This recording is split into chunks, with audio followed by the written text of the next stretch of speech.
नमस्कार, स्वागत है आपका द न्यूज पर। मैं हूं आपके साथ शिप्रा सैनी। 2024 में लोकसभा चुनाव और इस साल देश में 5 राज्यों में विधानसभा चुनाव होने वाले हैं, जिसमें तेलंगाना भी शामिल है। तेलंगाना में भी विधानसभा चुनाव है और सियासी बयानबाजी अब चरम पर पहुंच रही है।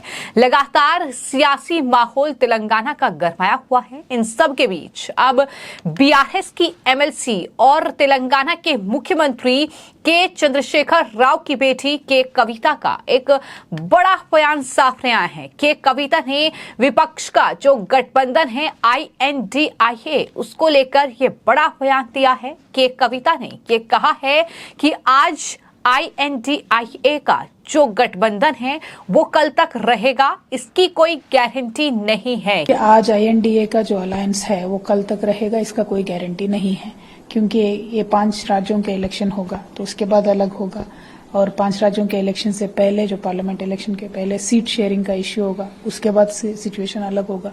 पार्लियामेंट इलेक्शन के रिजल्ट आएंगे तो उसके बाद अलग होगा। तो इस देश में हिस्टोरिकली प्री पोल अलायंसेस ज्यादा सक्सेसफुल नहीं रहे हैं, तो हम वेट करेंगे डेफिनेटली। बट अल्टीमेटली बीआरएस के बारे में मैं आपको एक ही लाइन में बता देती हूँ, हमारा नेशनल पार्टी है, नेशनल एजेंडा है और यूनिवर्सल एजेंडा है। कांग्रेस पार्टी के जैसा कर्नाटका में एक एजेंडा, तेलंगाना में एक एजेंडा नहीं है। आज यहाँ पे हम तेलंगाना के किसान को 24 आवर फ्री करंट देंगे तो कल महाराष्ट्र जाएंगे तो भी वही अनाउंस करेंगे। आज यहाँ पे 10,000 दे रहे हैं किसानों के लिए, तो कल महाराष्ट्र में भी हमारा वही पॉलिसी होगा। तो हमारा यूनिवर्सल पॉलिसी है। कांग्रेस के जैसा लोकल पॉलिसी कर लो या नेशनल पॉलिसी कर लो, ऐसा डिफरेंशिएट नहीं करते। यानी उन्होंने विपक्ष का जो गठबंधन प्रधानमंत्री नरेंद्र मोदी को हराने के लिए तैयार हुआ है उस पर सवाल उठाए हैं और कहा है कि ये गठबंधन जो है वो ज्यादा दिन तक टिकेगा नहीं। ये साफ तौर पर के कविता के इस बयान में कहा गया है। उन्होंने ये बयान दिया है कि कविता ने विपक्षी गठबंधन पर ये बड़ा हमला बोलते हुए सीट शेयरिंग का भी जिक्र किया और ये कहा कि 5 राज्यों के चुनाव होंगे और संसद चुनाव से पहले सीट बंटवारे का भी मुद्दा होगा। उसके बाद स्थिति अलग होगी, जब नतीजे आएंगे तो उसके बाद स्थिति अलग होगी। यानी के कविता की ओर से उन तमाम बातों का जिक्र किया गया है जो आम जनता के जहन में भी है विपक्ष के इस गठबंधन को लेकर। हालांकि मैं आपको ये बता दूं कि विपक्ष का जो ये गठबंधन है इसमें जो तेलंगाना की सत्ताधारी पार्टी है, जो केसीआर की पार्टी है, भारत राष्ट्र समिति, वो इस गठबंधन का हिस्सा नहीं है। और यही वजह है कि अब के कविता ने विपक्षी गठबंधन INDIA पर बड़ा हमला बोलते हुए ये कहा है कि दरअसल इस गठबंधन की कोई गारंटी नहीं है। आज ये गठबंधन है, कल ये गठबंधन नहीं रहेगा। तो के कविता ने अपने इस बयान में विपक्षी गठबंधन INDIA, उसमें शामिल पार्टियां, फिर चाहे वो कांग्रेस पार्टी हो, फिर चाहे वो आरजेडी हो, तमाम पार्टियों पर हमले बोले। लेकिन वहीं कांग्रेस पार्टी को आड़े हाथों लेते हुए के कविता ने यह कहा कि ऐतिहासिक रूप से इस देश में प्री पोल गठबंधन यानी जो कि पहले गठबंधन हुए हैं वो बहुत सफल नहीं रहे हैं, इसलिए हम निश्चित रूप से इंतजार करेंगे। लेकिन बीआरएस एक राष्ट्रीय पार्टी है जिसका राष्ट्रीय एजेंडा और यूनिवर्सल एजेंडा है। ये कर्नाटक में एक एजेंडा और तेलंगाना में दूसरा एजेंडे वाली कांग्रेस पार्टी की तरह बिल्कुल नहीं है। यानी साफ तौर पर ये जो बयानबाजी चल रही है, जिस तरीके से कांग्रेस पार्टी ने तेलंगाना में वादा किया है जनता से, लेकिन वहां पर कर्नाटक में चुनाव हुए तो वहां के जो लोग हैं उन्हें लाभ नहीं दिया। तो ये तमाम चीजें लगातार जो है कहीं ना कहीं चुनावों में उठ रही हैं कि कांग्रेस पार्टी जो है उसका एजेंडा हर एक राज्य के लिए अलग अलग है। कहीं पर वो महिलाओं को कई हजार रुपये उनके अकाउंट में डाल रही है तो वहीं कहीं पर ये वादा नहीं कर रही है।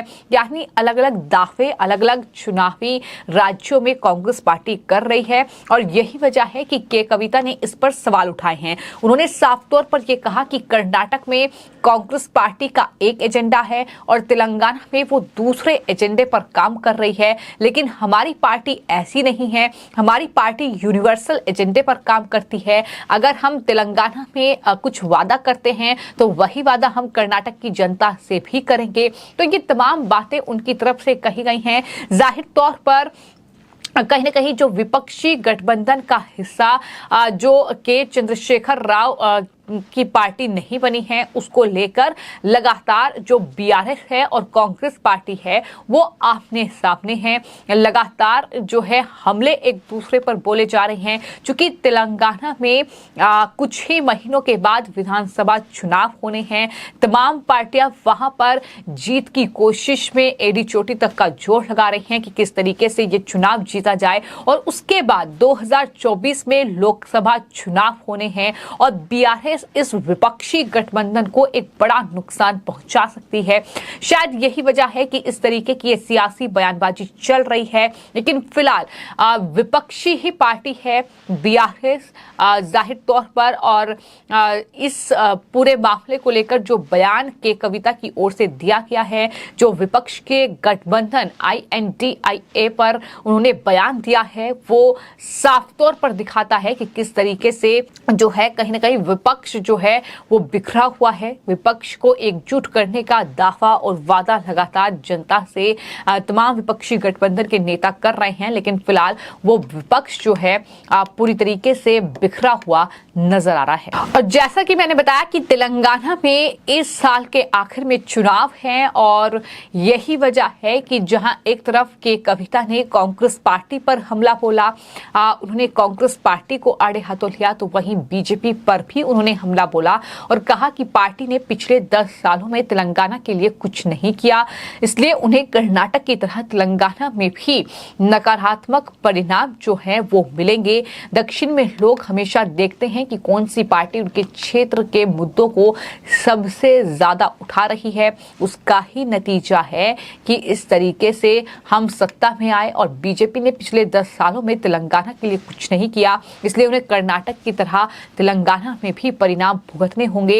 ये तमाम बातें उन्होंने बीजेपी को लेकर भी कही, साथ ही महिला आरक्षण के मुद्दे पर भी उन्होंने सवाल उठाए। लेकिन फिलहाल जो बड़ा बयान के कविता की ओर से दिया गया वो विपक्ष के गठबंधन को लेकर दिया गया, क्योंकि लगातार जो विपक्ष ये दावा कर रहा है कि 2024 लोकसभा चुनाव में वो प्रधानमंत्री नरेंद्र मोदी को हराएंगे, लेकिन कैसे हराएंगे, सीट शेयरिंग का मुद्दा है। इसके अलावा अगर सीट शेयरिंग भी निपट जाती है तो फिर चुनाव जीतने के बाद प्रधानमंत्री पद के लिए कहीं ना कहीं जो लड़ाई है वो देखने को मिलेगी और जाहिर तौर पर इसको लेकर ही विपक्ष पूरी तरीके से बिखरा हुआ नजर आएगा। ये के कविता का दावा है, तो ये एक बड़ा बयान जो कि तेलंगाना के मौजूदा मुख्यमंत्री के चंद्रशेखर राव की बेटी के कविता की ओर से विपक्ष के इस गठबंधन को लेकर दिया गया है। जाहिर तौर पर तेलंगाना में चुनाव है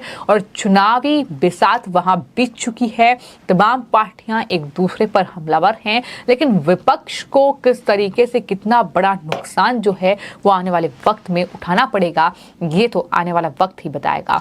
फिलहाल आपकी इस पूरे मामले को लेकर क्या राय है, हमें कमेंट बॉक्स में जरूर लिखें और चैनल को सब्सक्राइब करें। धन्यवाद।